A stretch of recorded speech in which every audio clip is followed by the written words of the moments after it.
İdrakte yol açmış geceden gündüze Allah. Güldürmesen öz gönlünü gülmez yüze Allah.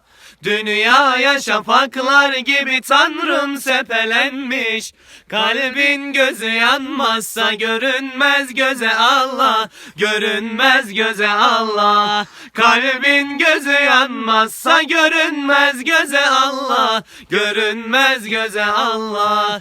Allah biliriz cisim değil ya nedir Allah. Haleyli, haleyli, haleyli. En yüksek olan hakta hakikattedir Allah. Haleyli, haleyli, haleyli. Dondunsa tekamül ve güzellikler önünde. Bu hayrettedir Allah, bu hikmettedir Allah. Liyagattedir Allah, hakikattedir Allah. Sadakattedir Allah, muhabbettedir Allah. İnsan tepeden tırnağa sen arzu dileksin.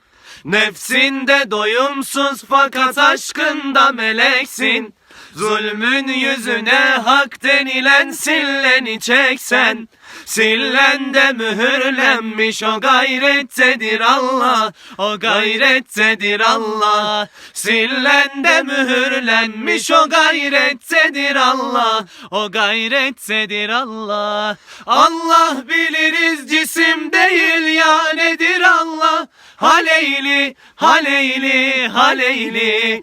En yüksek olan hakta hakikattedir Allah. Haleyli, haleyli, haleyli. Dondunsa tekamül ve güzellikler önünde. Bu hayrettedir Allah, bu hikmettedir Allah. Liyagattedir Allah, hakikattedir Allah. Sedakattedir Allah, muhabbettedir Allah. Selamun aleyküm. Hazar Gölü'nden sizlere selamlar.